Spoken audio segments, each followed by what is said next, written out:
Welcome, everyone. My guest today is Lead Analyst Logan Mohtashami to talk about inflation and whether AI is a bubble or is actually going to wipe out a lot of jobs. As always, I want to thank our sponsor, Trust and Will, for making this episode possible. Logan, welcome back to the podcast. It is wonderful to be here. It is CPI Inflation Friday, and this whole week was actually kind of funny because we went from AI being this giant bubble that's going to burst, or now AI is going to destroy everything and kill all the jobs. So people are asking about the housing component of this. So a lot of drama. Again, another week of headlines. So the trend continues. The trend continues. Okay, well, let's start with that inflation number. What are you looking at there? So the report just came out. It was a smidge under estimates on the year over year and the month to month. The 10-year yield fell a few basis points, nothing too dramatic. So depending on how Friday trades out, it can be very volatile. But you're not having the breakaway inflation that maybe some people had thought about. And also the Federal Reserve has talked about this, that, the one-time price offs, they get adjusted into 2026. So they believe the growth rate of inflation will cool down from their 3% level. I think we had headline 2.4%. So nothing too surprising on the inflation front. But again, the last time I checked, the 10-year yield was at 4.08%. So we're almost down to 4. But again, we are at the lower level range of the 10-year yield for some time now, really since the start of September. And no matter how good the data is, or no matter how negative the data is, we don't really kind of break under 395, or we don't really break above 430. So we've kind of been in this kind of 30 to 35 basis range. The bowl that I talk about in my Instagram story videos, we're just kind of stuck in the bowl right now.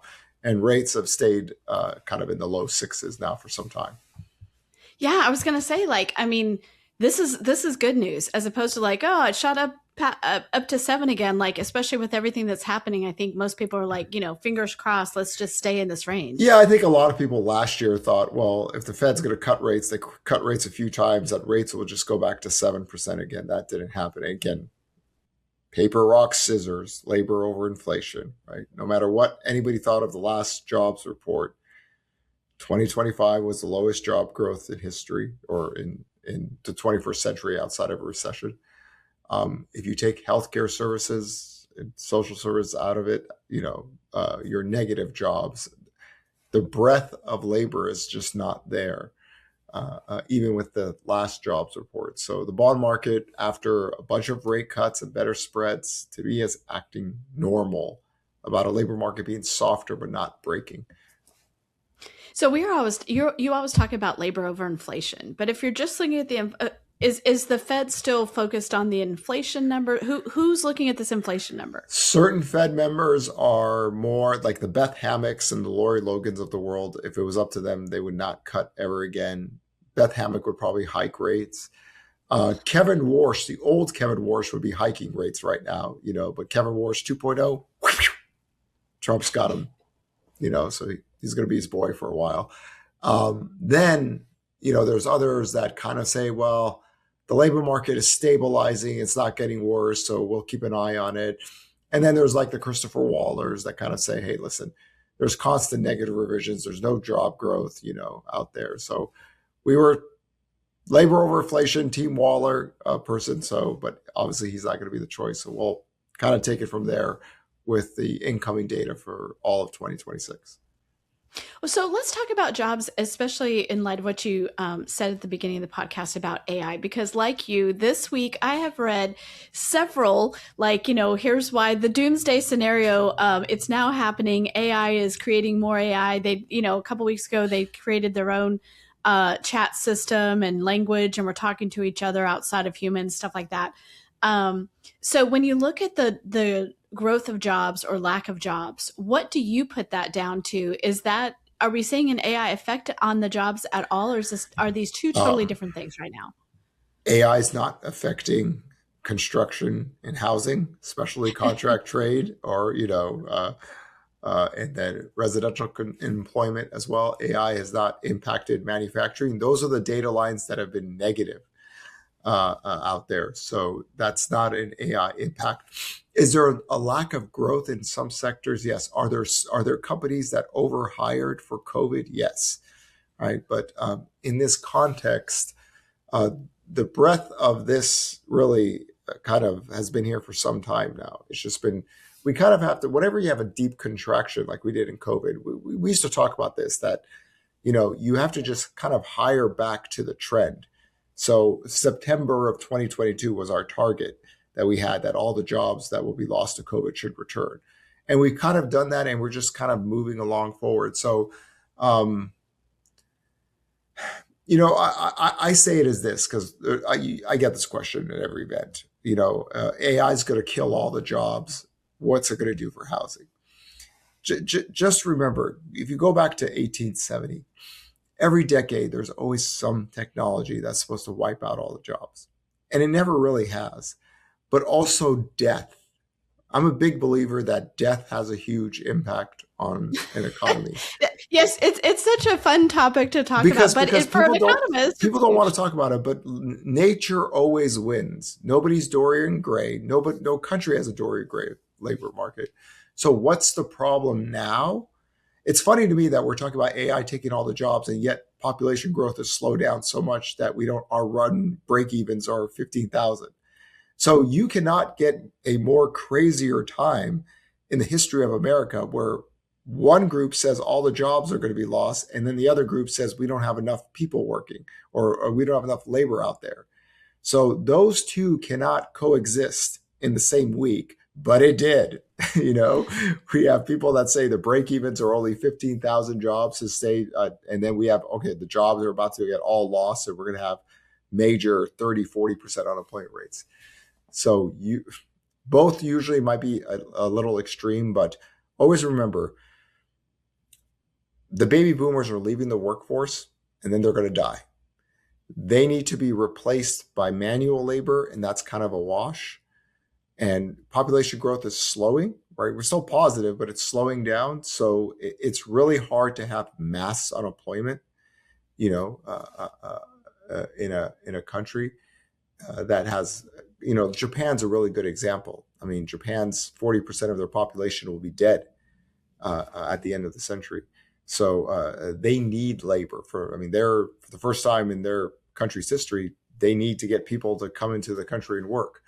So when we think about AI, always remember, if there was ever a mass unemployment for that, it has to be spread out to sectors where manual labor is no longer needed. And so far, that's kind of not the thing. And just remember, a lot of these people that talk about AI is going to change the world, we need to invest $50 billion, give us money here or there, they have to talk up their investments. Well, the problem is that, AI companies are being hit, they're spending too much money, it's a very confusing time in that front. But always remember, we don't have good history of a technology wiping out all the jobs.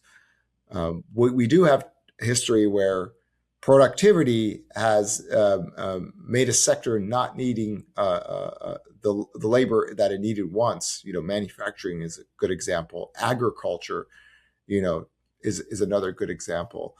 But when we look at the softness in the data now, manufacturing and housing, that's not so much AI related out there. So for right now, I think, both sides saying there's nobody left to work or we're about to lose all the jobs to AI, a little bit of extreme take. History is not on any technology side. From my perspective, this comes squarely back to immigration, because one of the things we've talked about is we're not facing that sort of population cliff that, say, like China is or Japan is. And at the same time, one of our greatest strengths as a country is we've always welcomed immigrants, and immigrants, whether, when it was Italians or the Irish or, from South America countries or Middle America or now the global South, immigrants who are coming in almost always have more children, right? They're the first generation, whatever, they're going to have more children. And also, we're just like, hey, yeah, come here. So if you cut that off, it feels like to me that that's been our strength. Our strength is like, unlike other places, we welcome people from all over the world to come here and build a better life. If you look at the history of US economics, really from 1820 and on, a lot of our labor force growth is basically immigration. And not only immigration that assimilated, had families, their children had families, and the labor force growth grows, and not only the labor force but the consumption, right, demand out there. So we have times in histories where that is always frowned upon, more of a political tactic out there. But generally, demographics is economics. And if you don't have a growing population, that means your population is dying. That means you're going to have less demand. You're going to need less housing, for example, out there in the future. You'll have less workers. There's a lot of parts of the country right now. We have a lot of old men.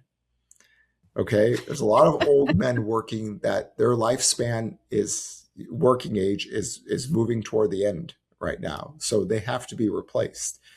So the prime age population growth in some parts of the country is just not there. So when that goes away, it gets harder to find not only workers but consumers in the areas. And then there's places of the U.S. where population is just naturally much younger out there. So demographics is economics, right? And you can't stop Mother Nature. Nature literally always wins. This is why we always talk about the Dorian Gray mindset. Right. So it is a fascinating time in my life that this week we had two sets of thinking that we don't have enough workers, and then the same week we are about to lose all the jobs because of technology. I never thought I would see that in a week, but after the jobs report, people are like, hey, where did these workers come from? I thought we're only going to create 15,000 jobs or stuff like that. So it is, it's the world we live in, but economics is really simple. It's demographics and productivity. What do we say? The rest is stamp collecting, right? Those two really drive economies out there. And a growing population, consumers, replacement workers. Like replacement workers are really key out there. So if you don't have replacement workers, you need technology to come in and take it. Now, a lot of people say, well, productivity is good, and this is why your profit margins are still continuing to grow with not the need of labor. So that's the productivity camp that's talking. And then there's people that says, well, there's no way we could grow jobs anymore because we don't have enough labor. And so it's a lot. There's a lot of takes out there, but just kind of remember, we don't really have history of a single technology wiping all the jobs and creating mass unemployment out there. And also, the government wouldn't do that, in a sense, would not allow, 35, 40% unemployment rates. There has to be some gain or advantage out there that has to offset it. A lot of people say there's going to be universal income or stuff like that, but just kind of think the mindset that I've had with the labor market. The labor market's getting softer. It's just not breaking. It's harder to find jobs. The growth in jobs is really condensed to a few sectors. So in that context, softening but not breaking for people that are looking for work is much harder than those who are employed, right? And that's the context of the discussion we should be mindful of. I also think if you're a new grad, really tough, because the jobs that AI is taking, if you're a white collar worker who just graduated, those are probably the jobs that might be, most apt to be taken by AI. And from my perspective, it's like, let's use the technology to figure out a better immigration system so that we can have legal immigration that happens more streamlined, faster. It takes so long that path to legal immigration is like, let's figure that out, right? Nobody wants illegal immigration, but there should be a way that we can do this better, especially with the technology we have now. We'll see if technology could enhance that, but just remember, politics is politics, and we live in this world where, things are used for political advantage or disadvantages out here. So again, my job is just to focus on the economy and what I know can or can't happen. But no, Logan, I want you to have a future state it is really fitting that we literally had like a period of time where AI is a bubble and it's going to burst, and then there's not enough people looking for work. Or, we don't have enough people to have jobs grow. We have jobs grow a little bit, but it's only in two sectors. And then, there's a lot there. There's a lot there, and it all happened kind of in 1 week. And it is fascinating to see. And what happens with the AI companies. Is all this investment going to be worth it? But 10 years from now, it's like you always think about the kind of like a 20-year period. My God, look at the technologies we had 20 years ago and what we have right now. And 20 years from now, what's it going to be like? So as long as the U.S. can always innovate and grow and have, we've always had the greatest minds come here. Europe, what did Europe ever do?